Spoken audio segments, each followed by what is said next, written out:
Hello and welcome. Wherever you are, you're hearing my voice from the void. My name is Tesstamona. You might be listening to this on my Substack, Memento Mori Alchemy. You might be listening to this on my podcast, The Great Remembering, or who knows. But either way, I'm Tesstamona. I am a singer, songwriter, musician, poet, dissident, traveler of many realms, and I am here because I just cannot stop the pursuit of the liberation of the human spirit and humanity as a whole with that which we face. And today, my friends, highly suggest using this technology to organize in real life. Please see the last post around some ideas around that, because we do have some action plans going on. This applies to Substack. If you are not listening to this on Substack, I highly suggest you navigate over there. Link in the description. It is free. You don't have to pay money like you do on X to have a voice. And you can subscribe to my publication or any publications for free. You can also start your own. And if you want to earn money, you can. And if you just want a place to share ideas, long form, unedited, uncensored, you can. Today, let's make it brief but important. We're going to talk about the mystical teachings of the number 5 through a Kabbalistic numerology perspective. I will preface this with I am not an expert. I am not a practicing mystical Kabbalist. I learned from one and have been for years, but I am not in any way any kind of all-knower on this stuff, all right? So, situation. I'll include an image of this on Substack. I don't know if you'll be able to see it if you're hearing the podcast, but I am looking at a giant, beautiful painting of mostly golds, and it says the number 5. And 5 is repeated 3 times. This was sent to me as a Christmas gift, actually, by my dad. And it is a painting from Charles Demuth. It is early 20th century, contemporary of Georgia O'Keeffe, and a friend of the poet William Carlos Williams, who wrote a poem of the same name. So I have yet to look up that poem, but I absolutely will. If I have time, I will include it in the show notes. But I opened this and I see the triple numbers of 5, and immediately that's going to catch my eye, right? Because I do pay attention to the way the divine, indescribable force that we often call God will speak to us, often through repetitive numbers, and especially when you see the power of a triple number and the significance of the color gold being used here is absolutely brilliant. And so we're going to talk about that real quick. So I opened this and I immediately ran to my own makeshift drawing of the Kabbalistic Tree of Life, which is not fully complete, but it is enough for me to look at, okay, like where is 5 on the Tree of Life? Let's start there. So it's in the 5th sphere, or Sephira. I'm pronouncing that likely incorrectly. The pronunciation for 5, if I pronounce this correctly, is Gebra. It's kind of like Deborah, but with a G. Geburah. And that means strength and severity. The planetary attribution to this sphere, this is Mars. So often Mars energy, that's a tough energy to harmonize with, right? But we all have this energy within us. And it operates in the cosmos and in the mundane all around us. I mean, we know Mars, the Lord of War, but it's also other things too. Interesting that this sphere of Mars connects through the bridge of the serpent into the 4th sphere, ruled by Jupiter, one of mercy. That's what that the Hebrew word translates to, chesed, but I may not be pronouncing that correctly, so if there are Kabbalists listening to this or people who speak Hebrew listening to this, forgive. I am not somebody who speaks Hebrew. So it's very interesting. And then once you get to the fourth sphere, that's a whole nother conversation. We won't go into that today. So I look at that, and I'm also noticing the gold, and this ties in. So I open my numerology book, which was written by Remington Donovan. That's who I learned from. Highly recommend his teachings. So everything I am about to share with you is the words of Remington Donovan, not me. He has a book called Numerology, A Beginner's Guide to the Spiritual Meaning of Numbers. And I will actually link that in the show notes. Okay, so when it comes to the number 5, ooh, what a beautiful illustration. I love this. Wow. So yes, Mars, number 5, associated with the zodiac sign Aries. Some of the words around it are teacher, trailblazer, warrior, initiator, enforcer, editor, athlete. Now, why editor? Well, the symbol associated with this number is a sword. The sword is used to cut through illusions and that which is holding us back from our true purpose, our dharma, all of that stuff. So already I'm like, it was not an accident that I received this, because that theme, especially with the cutting away, is the most dominant theme for me in my life right now. I will begin to read. The number 5 represents the physical body. It is the teacher, disruptor, and editor. The number 5 is a very assertive, aggressive, and corrective energy field. It knows how to use force and how to use action. Okay, so let me just get into this. I'm not going to read all of it because that would take a lot of your time. Okay, let's see. Let me decide what I want to read to you, which would be, oh wow, there's really quite a bit on the teacher. I'm going to include this. The number 5 is a teacher. What else does a teacher? Ooh. I'm about to make the connection between this number and this energy with Ketu, especially with the color gold, so just bear with me. Okay, so what Remington says is we've gone through the soul body, which is 1, the different bodies of the mind, negative mind, which is 2, positive mind, 3, and neutral mind, 4. And now we've reached the number of the physical body. We've incarnated into our bodies in corporal form to learn karmic lessons. Ironically, this is me talking now, ironically, my karmic numerology for my life is 5. Okay, back to Remington. The number 5 is a teacher. What else does a teacher do? A teacher corrects, balances, and restores order. The number 5 is always about restoring balance.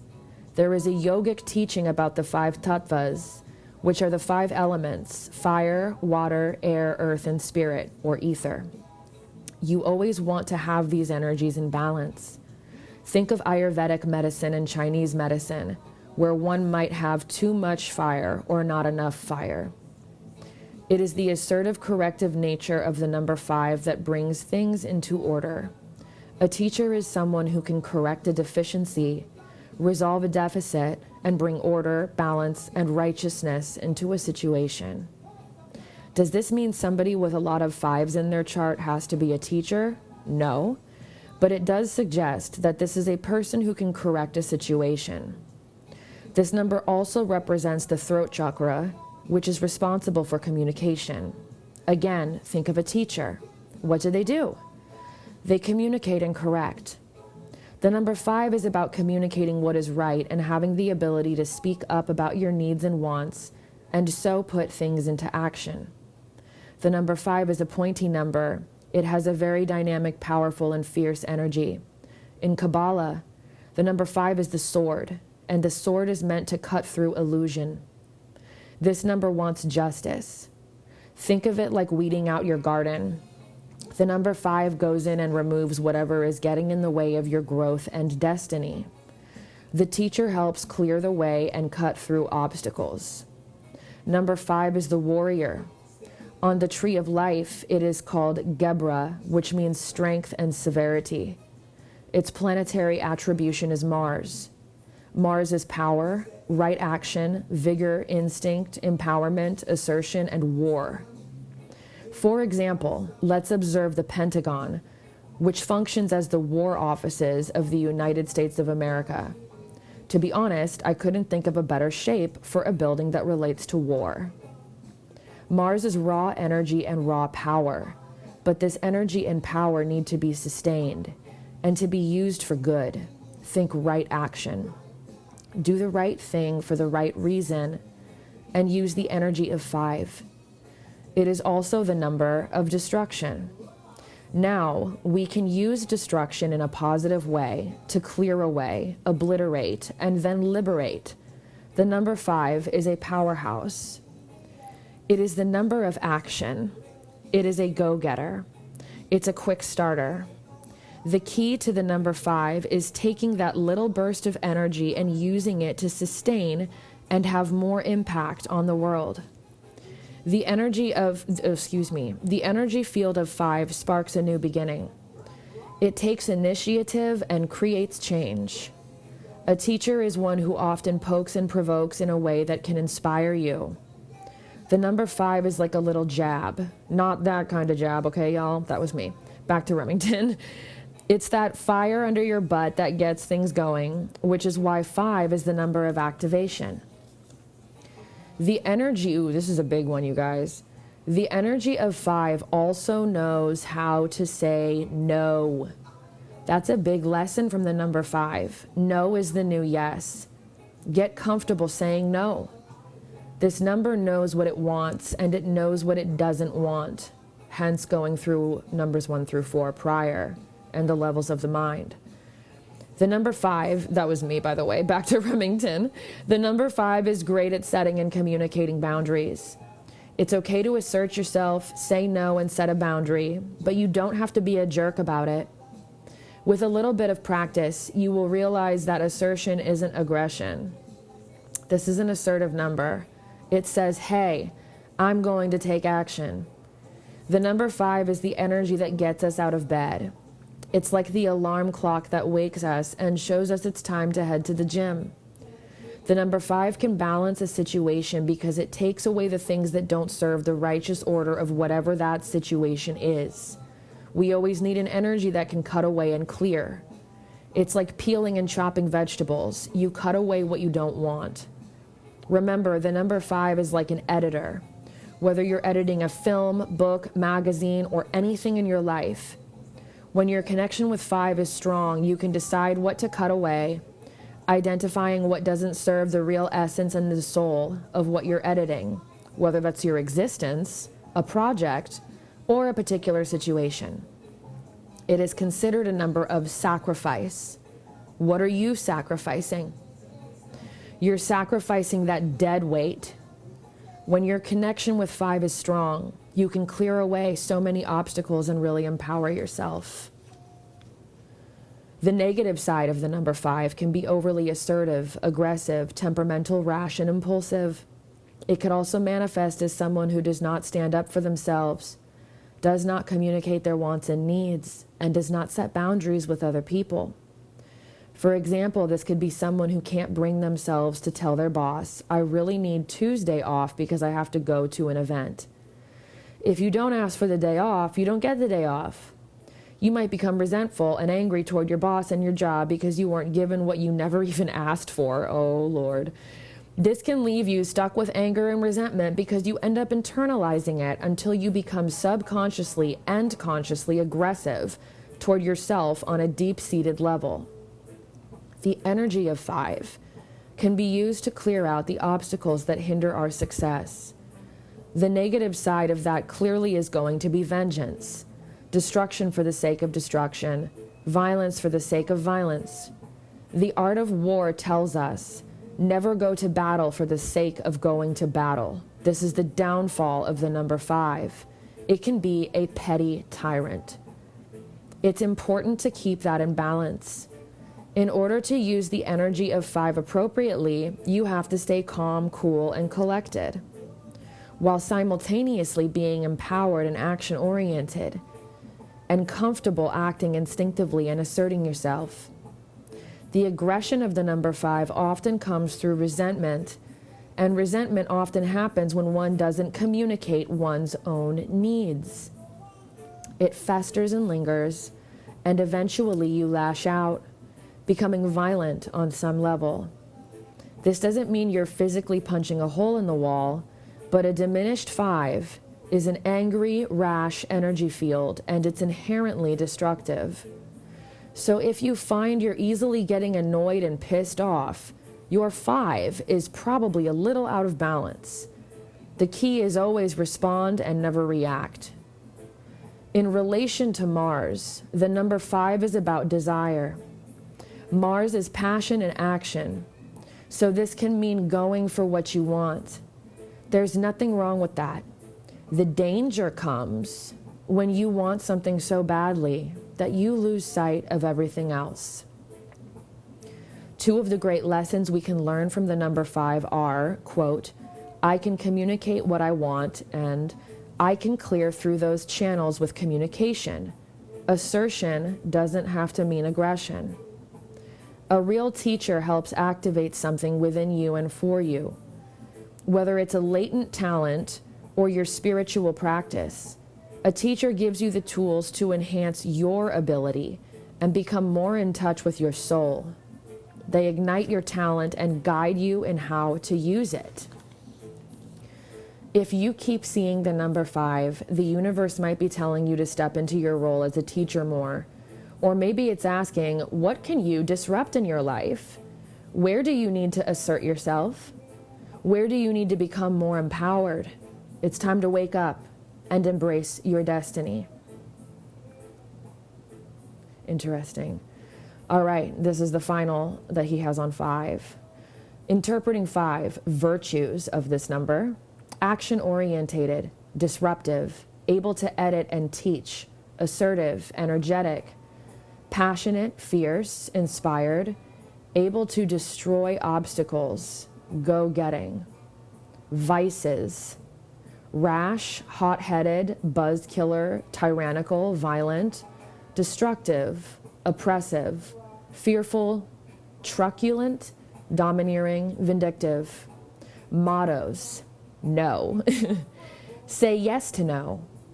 I am comfortable asserting myself. It's easy and natural to me. Getting what I want is totally fine.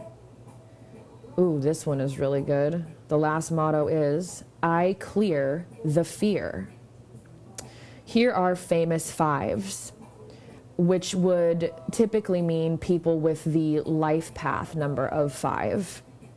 Although it might be people that have a lot of 5s in their numerological chart. I'm guessing it's life path though. So famous 5s are Albert Einstein, Booker T. Washington, Tony Hawk, Che Guevara, Kobe Bryant, John Coltrane, and Neil Armstrong. All right, so yeah, I hope that was helpful to you as it was helpful to me. And wow, the gold emphasis and the emphasis on the cutting away, the disruption, and the removal of obstacles is very Ketu, and the teachings therein. And not all of them, but these are coinciding 100%. Ketu is associated with the color gold, if you're familiar with Vedic astrology or Jyotish. One of the deities associated with Ketu is Ganesh or Ganesha. It's the Hindu god with the elephant for the head. And he is known as a remover of obstacles. People will pray or chant a Ganesh mantra and ask for certain obstacles to be removed. And it is very cutting. So Ketu and Rahu, in Western astrology, we know this as the north and south nodes, right? These are the points on the ecliptic mathematically where eclipses take place, and they can only take place at these points. They are always in transit like everything else. And we also all have these energies within us and in our charts, both natal and progressed. So wherever you have Ketu and Rahu, I'm not sure because I don't know your chart, but I certainly know where they are for me. And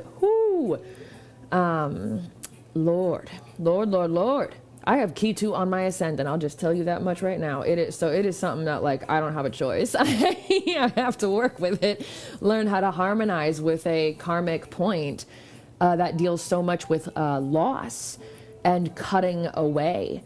And often it can present as isolation, but it's not like some doomsday thing. The point is to spiritualize you or get you to forge your own path. It is absolutely a disruptor because it is repulsed by the status quo, whereby its opposite counterpart, Rahu, is, infatuated and just like a insatiable addict toward the material or the status quo or what have you, depending on where you have Rahu in your chart. But I'm just saying generally. Ketu is like, fuck that noise. Ketu can be seen as like the ascetic, the renunciate. Doesn't have to be at all. But if, Ketu is the outsider, and that ain't a bad thing. If you want to know somebody who had strong outsider energy throughout their life, Johnny Cash. Anybody who is super just one in a million, goes their own way, paves their own way, is just kind of like, fuck you, fuck the conveyor belt, part of my profanity, but whatever. I'm going to do this my own way. It's the energy of the rebel. And it's also the energy of the mystic. And everybody has this within them, depending on where it's placed and how significant of a role its, influence is in this lifetime for you. That's a sliding scale. It's not on everybody's ascendant like it is in my case. But I am absolutely not the only person on earth with Ketu on my ascendant. So it's just something that I've been really, really faced with lately, especially that discerning quality of, it was kind of what I was talking about in my podcast throughout the solstice, salve e coagula, so to separate. This is also to discern what do you want to take forward and create into something new, and what do you need to cast aside.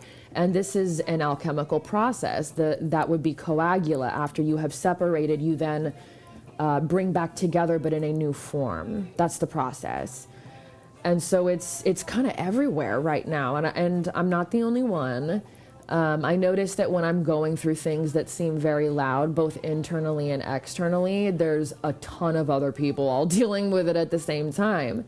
This is the nature of existing within that which some call the bliss void indivisible, that which some call God, that which some call the interconnectedness of all things, the ontology, whatever. It's, we're all connected. This is quantum physics for people who don't believe in any kind of woo or spiritual anything. That's proven anyway, so whatever.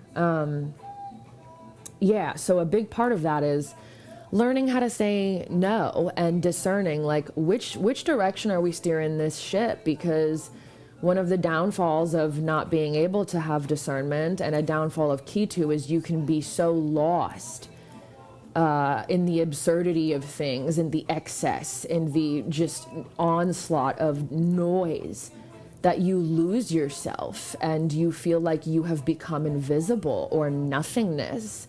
And that is something that people with dominant Ketu, either placements or transits, which everyone will deal with, they often feel that way. And so it is our task to, forge our way out of that. And the answer, of course, lies in the realm of the spirit.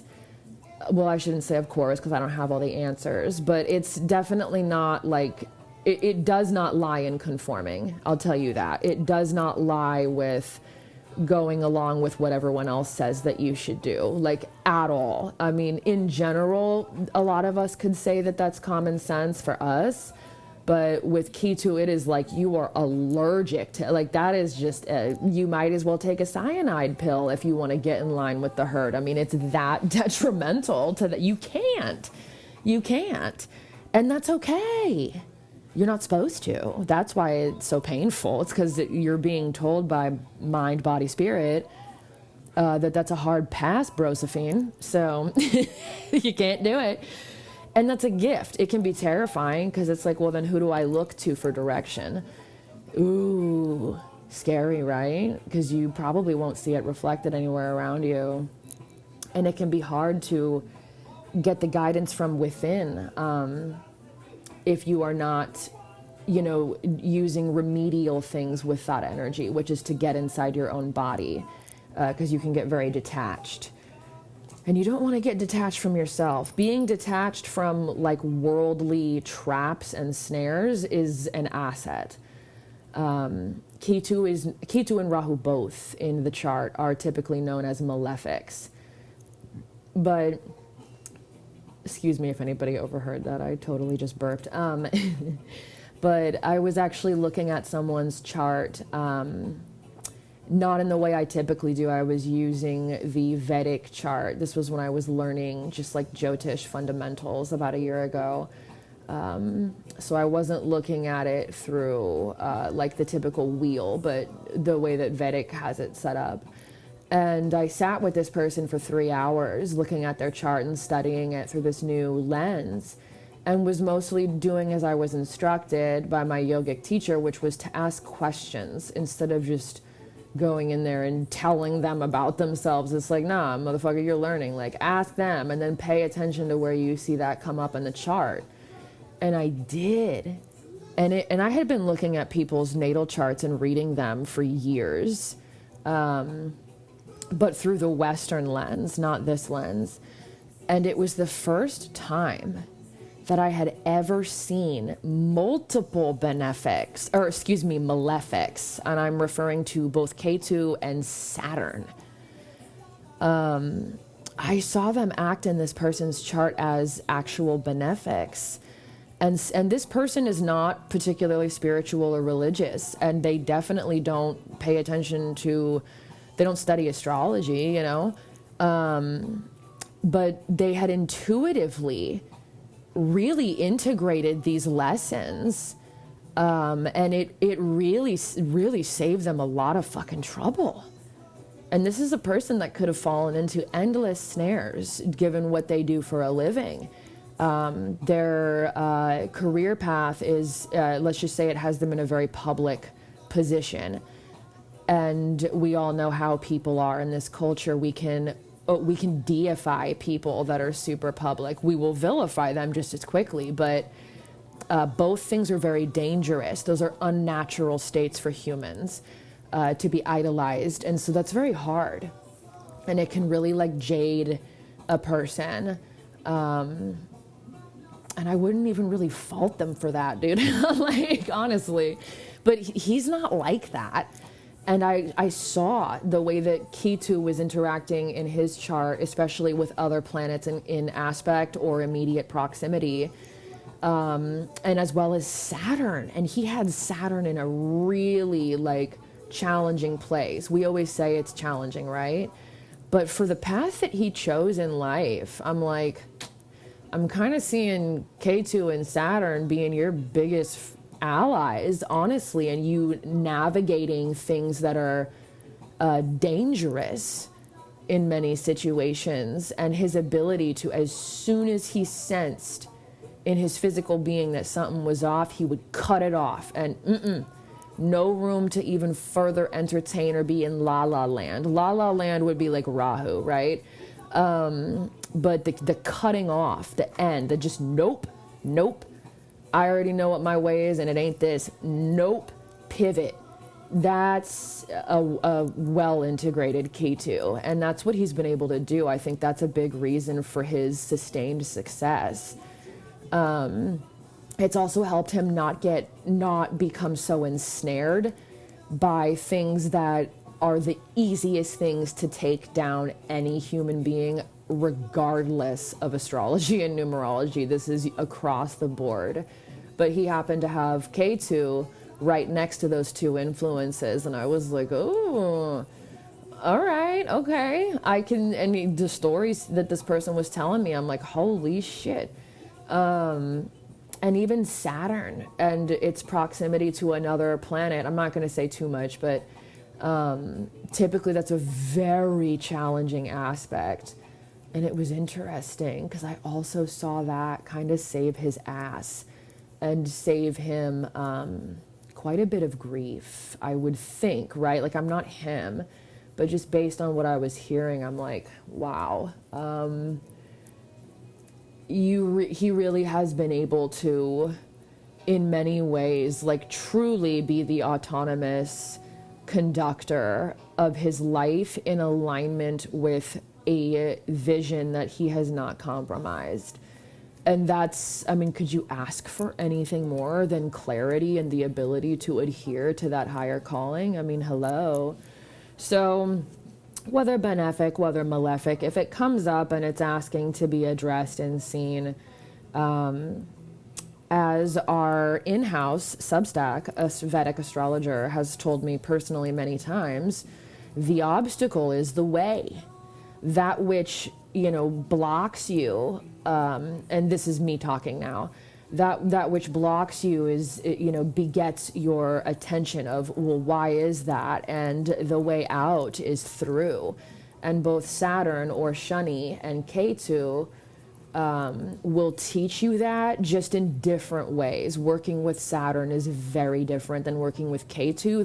There is some overlap for sure, like detachment and what the Barefoot Vedic astrologer on Substack has referred to as divine disassociation. So in modern terms, to not take things so personally and to not be so attached.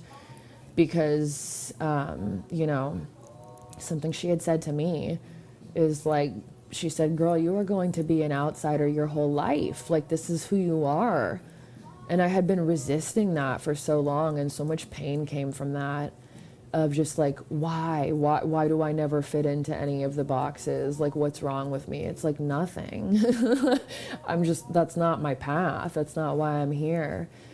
And that can help you kind of look at how to move forward and how to also have compassion for yourself and therefore others, and move forward more free, because Ketu is a moksha or liberator point.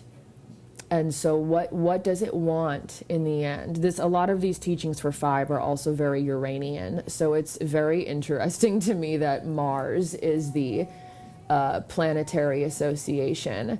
And I wonder what I won't go down that rabbit hole, but it's interesting.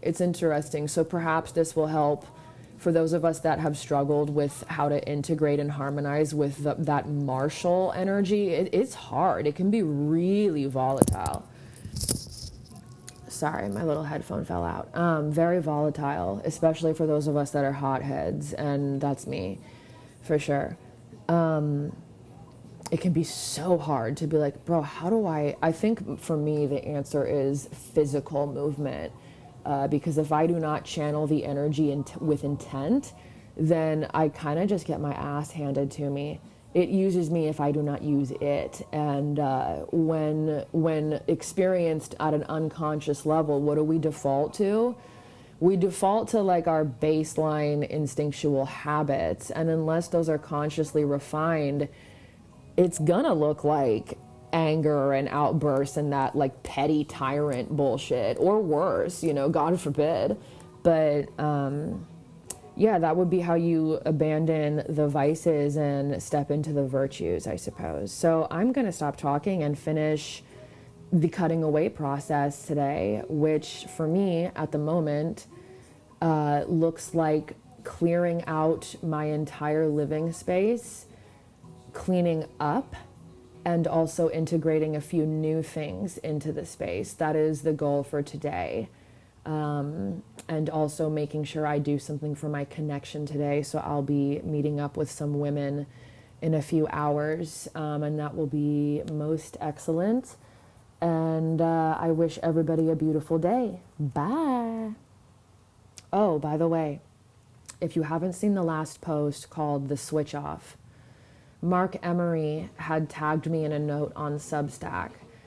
And it's an honor, first off, and the fact that I saw it when I did was nothing short of divine timing. And I wrote about that, and I shared exactly what he said. But I'm really big on let's find the solutions, because we all know what the problem is. I understand the addiction to like doom dopamine. I've been guilty of it myself, of just obsessing over the problem. But it's like, you know what, dude, it's not helping anybody. It's making all of us more sick and nothing's changing. So like, let's throw our weight into the solutions. And I've seen people do it before. I know it can be done. You might not be super popular on social media because the majority of people are programmed to become magnetized to fear and anger and outrage and anything that, you know, can kind of get that adrenaline and cortisol pumping. It really is like a drug. It's like a high. It's really fucking weird.